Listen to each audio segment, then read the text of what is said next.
The Houston Texans are about to become a cautionary tale for how not to build a young team. The Green Bay Packers have to learn that lesson from them so they don't make the same mistake. You are Locked On Packers, your daily Green Bay Packers podcast. Part of the Locked On Podcast Network, your team every day.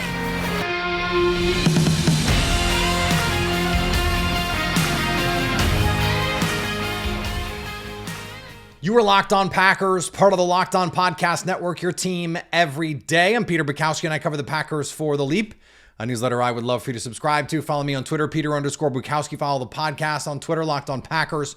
Like us on Facebook. Subscribe to the podcast, iTunes, Spotify, Google Podcasts, wherever you find podcasts, you will find Locked On Packers, the number one Packers podcast on the internet, and the show for fans who know what happened. They want to know why and how. Thanks to everyone who makes Locked On Packers their first listen every day.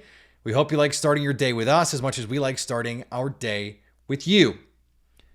We talked yesterday about the receiver market and the cornerback market, and I mentioned the Stefon Diggs trade.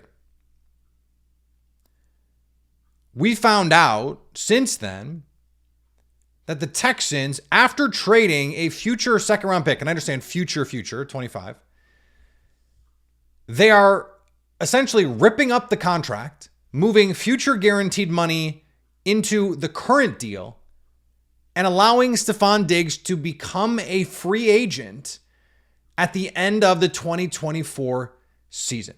When it was a future pick, a future day two pick, and I think we undervalue future picks in the league, especially 2 years in the future. For a guy who had 3 years left on his contract, that made sense. To now be in a position where if you want to keep Stefon Diggs and he does not want to stay, you have to franchise tag him after giving up what will then be that year's second round pick. That's bad. And the way it was reported makes it even worse. Because the way it was reported was the Texans think they're getting the best version of Stefon Diggs because they've ripped up 3 years of this contract. In other words, they felt like the best way, perhaps the only way, to get Stefon Diggs to buy into playing with CJ Stroud, who was a top 5, top 8 quarterback last year as a rookie. One of the most exciting players in the league whose ceiling is limitless. After playing with Josh Allen and Kirk Cousins, Stefon Diggs has basically only known good quarterbacks in his NFL career. Early on, okay, I get it. But for most of it, they felt like they had to bring that guy, the guy who has forced his way out now in 2 organizations that when those moves were made were in pretty good shape. You're bringing that guy into your locker room, and now you need to not only give up a future second round pick, but you've had to allow him to hold your franchise hostage in a year. Something we know is leverage he's willing to use, he's willing to take. Why would you do this? When, as I mentioned on Locked On Sports Today yesterday, the vibes in Houston last year were immaculate. I mean, DeMeco Ryans, one of the best young coaches in the game, and CJ Stroud, this unprecedented rookie season. Tank Dell, one of the feel-good stories of the year. Nico Collins ascends to being a number 1 receiver in the league. And you want to bring in a guy that you feel like you have to motivate so much that after signing a top-of-market contract, you have to let him become a free agent at the end of the year just to feel like you're getting the most motivated version of that guy? Look, I don't know Stefon Diggs, but our actions define us. And his actions say this is a huge risk. And a risk that if it were me, I'm just not taking. And if I'm the Green Bay Packers, I'm looking at this the same way. Even if I believe my culture is strong, this is just not a risk you have to take because you're close enough already. Now, I know they don't have, the draft capital in this draft because of the Will Anderson trade, a trade I still would not have done, but I understand it. And they're saying, okay, this is a year out. We're trying to use draft capital a year out, which means you have to raise the price because teams discount these things a full round. So it's like trading for this year's third, but it's actually next year's second, whatever. I just don't know why you would feel the need to do that. I like the trade so much before I learned this. This is a blaring red flashing light. This just has disaster written on it to me. And the Packers, look, they took a calculated risk moving on from Aaron Jones, one of the heartbeats of their team. Matt LaFleur told our pal Kevin Clark over at ESPN that the biggest badass he'd ever been around was Aaron Jones. He was the heart and soul of the team.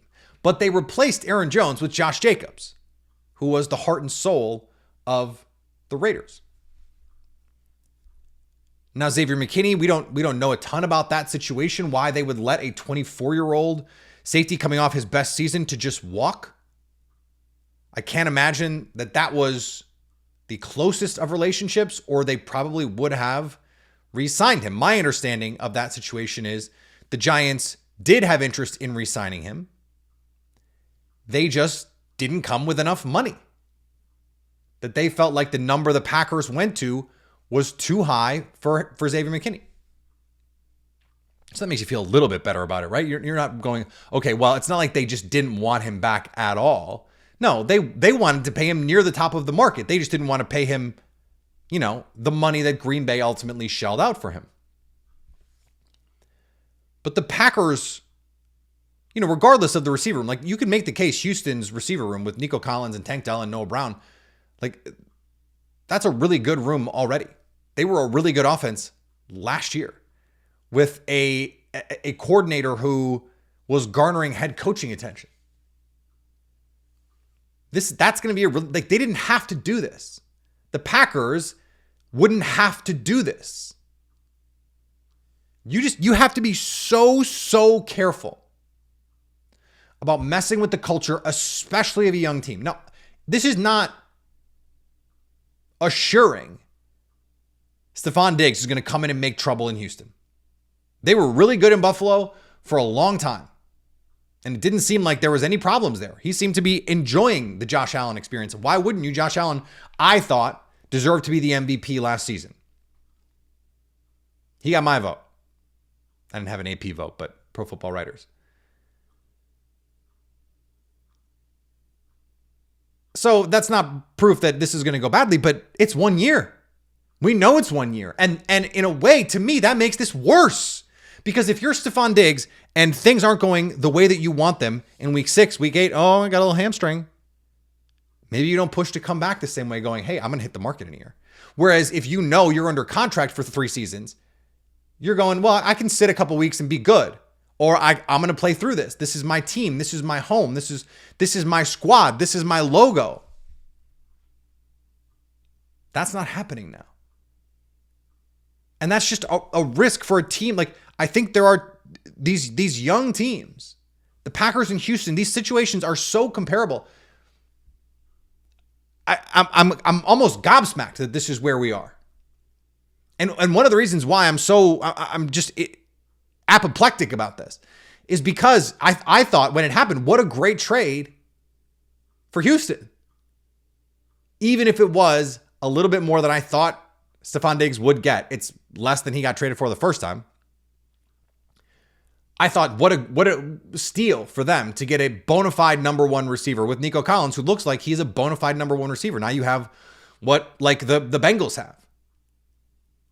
But when you add in this other element, the culture thing, it matters. I'm telling you, It matters. I don't know how you couldn't watch the 2018 season or the 2022 season and not see what a toxic culture, a deteriorating culture can do. And on the flip side of that, watch the 2019 season, watch the 2023 season, and see what a good culture can do for your team. The Packers have to be so judicious about who they bring into this locker room because this is a fragile ecosystem. And when you have all these young players, everyone's hungry, you've built what seems like a terrific culture. You've reset not just the roster, but the culture in a lot of ways. There's new leaders, new voices. You're going to need Josh Jacobs and Xavier McKinney to immediately come in and be pillars of your locker room. You can't afford any problems. Doesn't mean there will definitely be problems, but it's just a risk that given all the information we have right now, I wouldn't have made it. I wouldn't. All right, speaking of risk, every draft pick is a risk. I've watched Graham Barton. I've watched some of these interior offensive linemen. And I love Graham Barton. Oh my God, I love Graham Barton. We're going to talk about him in just a second here on Locked On Packers. Passion, drive, and patience, the formula for winning championships, is also what keeps your ride or die alive. eBay Motors has everything you need to maintain your vehicle and level it up for peak performance. Superchargers, roof racks, exhaust kits, LED headlights, and more. Whether you're into speed, power, or style, eBay Motors has you covered. With over 122 million parts for your number one ride or die, you'll always find exactly what you're looking for. And with eBay Guaranteed Fit, the part is guaranteed to fit your ride every time or your money back. Because with eBay Motors, you're burning rubber, not cash. With all the parts you need at the prices you want, it's easy to make your car the MVP and bring home huge wins. Keep your ride or die alive at ebaymotors.com. Eligible items only. Exclusions do apply. eBay Guaranteed Fit only available to U.S. customers. And thanks to everyone who makes Locked On Packers their first listen every day. We hope you like starting your day with us as much as we like starting our day with you. Are you watching Fox Sports or ESPN on your TV all day? Have to turn down the volume with all the shouting? Make the switch to Locked On Sports today. It's a free 24/7 sports streaming channel programmed for you every day to bring you the biggest stories without all the shouting. Locked On Sports Today brings you the can't-miss analysis, opinions, and news streaming 24/7 on YouTube or the free Amazon Fire TV channels app, part of the Locked On Podcast Network. Your team every day. I mentioned yesterday and this week a couple times this idea of double dipping Graham Barton, Jordan Morgan, and I had not yet watched Graham Barton, the tackle from Duke. And I want to bring him up here to make a bigger point about offensive line value. We talked about positional value a lot. I watched Jackson Powers-Johnson, the center from Oregon. I really enjoyed watching Jackson Powers-Johnson from Oregon. He is built like SpongeBob. He's a rectangle. He's really athletic. He is powerful. He played defensive tackle in a bowl game just to help the team. Just, hey, how can I help? Still learning all the nuances. He's a center only. That's valuable. But when you look around the league at what is happening with the guards, Robert Hunt gets $100 million, who's like the 18th best guard in the league. Guard right now is just a much more valuable position than center. Because center is, yes, you're setting protections, but like, you're not. Quarterbacks are handling that if they have to, if they can, if they're capable. It's nice to have a veteran center when you have a young quarterback to help you set protections, to get everyone organized on the offensive line. That's a nice thing to have. But you don't have to be individually awesome because you're just not facing that many one-on-one blocks. You're helping, you're reacting. It's just a different thing. If you're a center-only player, it also reduces your versatility. There's an injury. you can't go play guard. Like maybe you're not the starting center right away. Well, there's 2 guard spots. If you can play 3 spots, if you can play guard and center, that makes you more valuable. Someone like Jordan Morgan from Arizona. To a lesser degree than Graham Barton, and we'll get there. I think he could play tackle in a pinch. He reminds me a little bit, body type wise and ability wise, of Lane Taylor. 6'5", 314, 315, a good pass protector because he's a brawler, because he works hard, not because he's the most athletic guy. And he's pretty athletic. He's a relative athletic score over 9. But he has short-ish arms, 32 7/8. The cutoff for most teams is 34. The Packers have done 33 and been okay. But if you can play guard and tackle, we don't know if he can snap. But he's bordering on 5-position versatility. I think he can play a right tackle, a right guard, or a left guard. And if he can snap and block, and that's not a given, I don't think he can play left tackle. You're probably in trouble if he's your left tackle.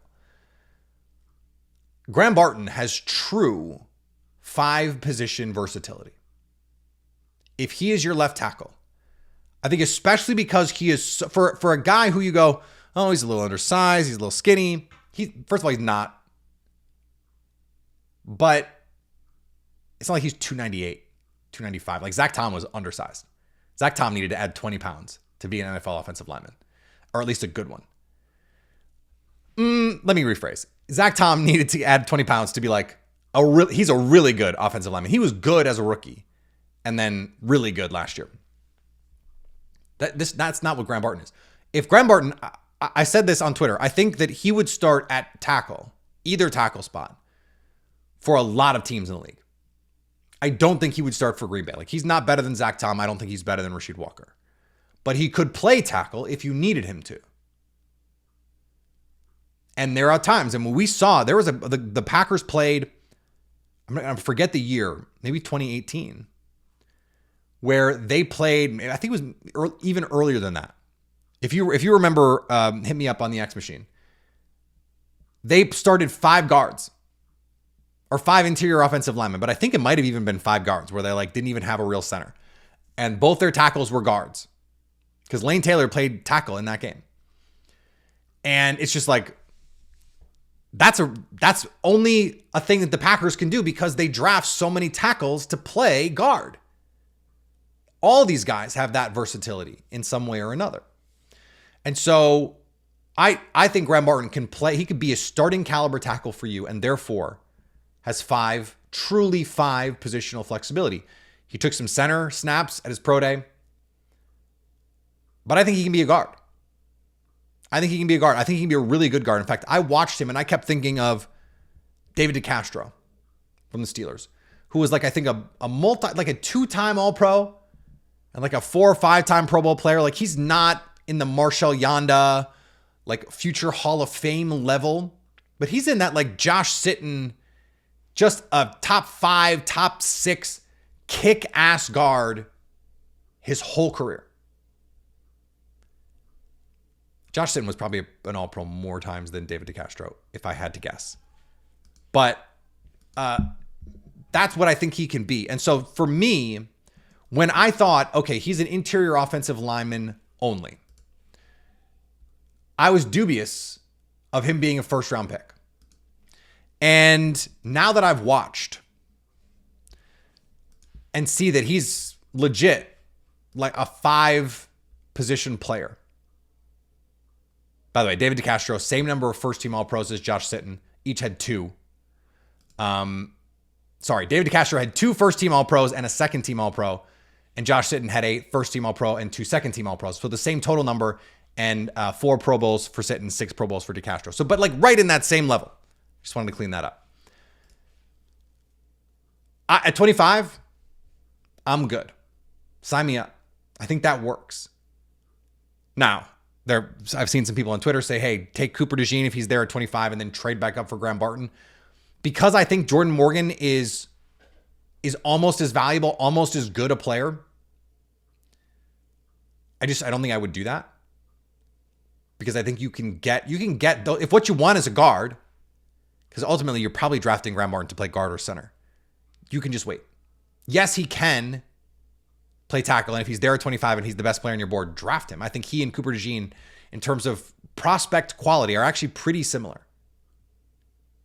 If Cooper goes out just off leg rehab and like runs 4.32, I may feels differently, but that's how I feel right now today.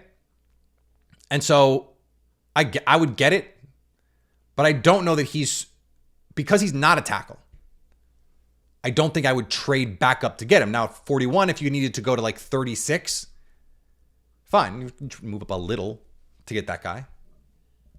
But I think there's just enough options on day 2. This goes back to the conversations about positional flexibility. If you're drafting a tackle to play guard because you think he's a guard mostly, or a guard only, then you can wait on that guy. But if you think he's a guard who can be your swing tackle or be a tackle in a pinch, that changes the game. That changes the versatility options that you're getting. And so it increases their value. Someone like Graham Barton, he might be the only guy in the draft. I think Jordan Morgan is actually pretty close, but he might be the only guy in the draft. J.C. Latham could probably play guard, even though he's huge. I wouldn't want him as center, too big. That he might be the only guy that can play all 5. That makes him pretty valuable. So we've landed now on definitely 2 first round targets that I am like on board with. I think it makes sense. I think they could be there, and I think the Packers will or could take them. Coop and Graham Barton.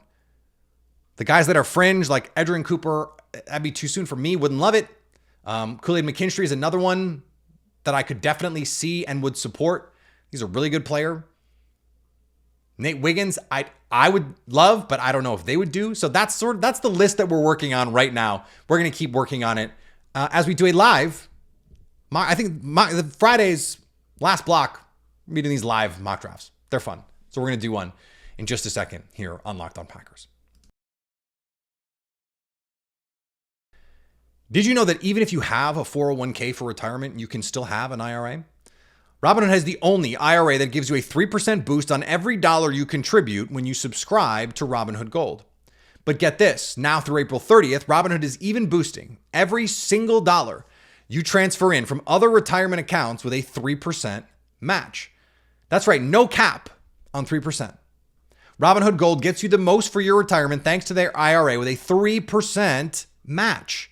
This offer is good through April 30th. Get started at robinhood.com/boost. Subscription fees apply. And now for some legal info. Claim as of Q1 2024 validated by Radius Global Market Research. Investing involves risk. Limitations apply to IRAs and 401ks.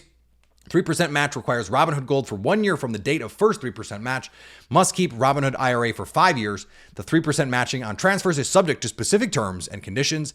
Robinhood IRA available to U.S. customers in good standing. Robinhood Financial LLC, member SIPC, is a registered broker-dealer. And thanks to everyone who makes Locked On Packers their first listen every day. Locked On has launched the first ever national sports 24/7 streaming channel on YouTube. And now it's also available on the Amazon Fire TV and the free Amazon Fire TV channels app. Locked On Sports Today is here for you 24/7, covering the top sports stories of the day with the local experts of Locked On, plus our national shows covering every league. Find Locked On Sports Today now available on the free Fire TV channels app. All right, let's do this mock draft. I'm gonna do it quickly. I feel like I dilly-dallied a little bit too much on the last one. All right, we're sitting here. Johnny Newton here. I don't think the Packers are going to want to pick him. We've got Cooper DeJean on the board.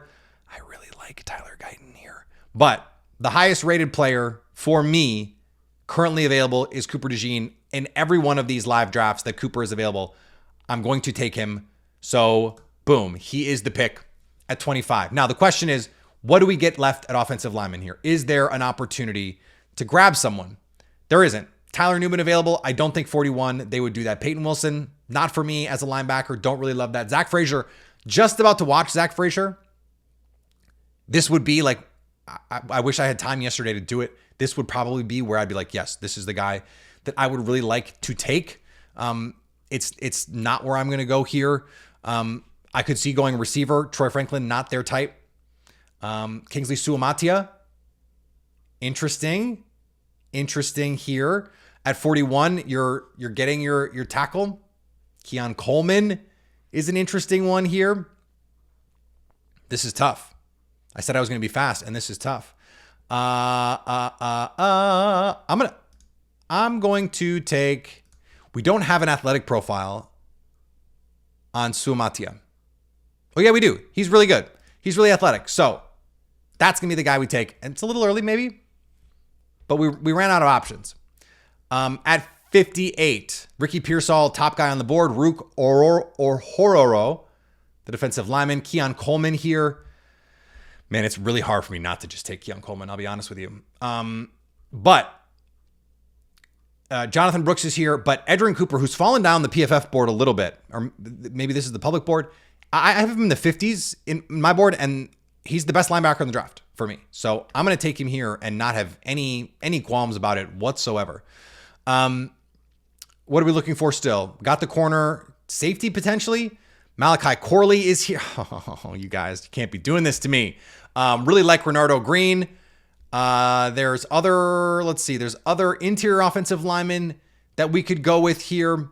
I'm going to take, because we were just talking about this yesterday, Malachi Corley or Trey Benson. This is tough. I would take Malachi Corley. I think the Packers would take Trey Benson, a running back. I think that makes more sense. I may go double Florida State here. Trey Benson here. Renardo Green, don't come off the board. Oh, he did. Oh, no. I don't love that. I don't love Jerrion Jones here. Dadrian Taylor Demerson. Okay, if Cooper DeJean is a corner, that makes sense. I think Malachi Corley is too good, but I also Christian Mahogany, Mason McCormick. I'm taking Corley. Oh, I love this draft. I love this draft so much. I love this draft. Cooper DeJean, Kingsley Suamatia, tackle. Some people think he could be a guard. Tackle, tested really well. Edgerrin Cooper at 58, Trey Benson at 88, Malachi Corley at 91. Oh, let's go. This is my favorite one that I've done in a long time.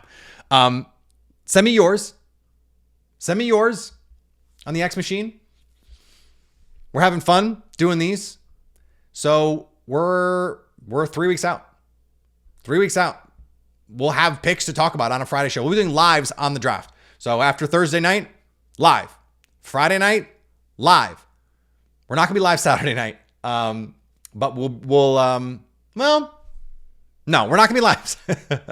We're not going to be live Saturday night. But we will have a show. Maybe Saturday night we'll go live, and that'll be the Monday show. I'll decide. I haven't decided yet. Let me know if you want to go live on Saturday. Maybe we'll be drinking. Try that. Follow me on Twitter, Peter_Bukowski. Follow the podcast on Twitter, Locked On Packers. Like us on Facebook. Follow us on socials for the podcast. Locked On Packers Twitter, Locked On Packers Instagram, Locked On Packers TikTok, Locked On Packers YouTube. Go subscribe anywhere you get podcasts so you can stay Locked On Packers.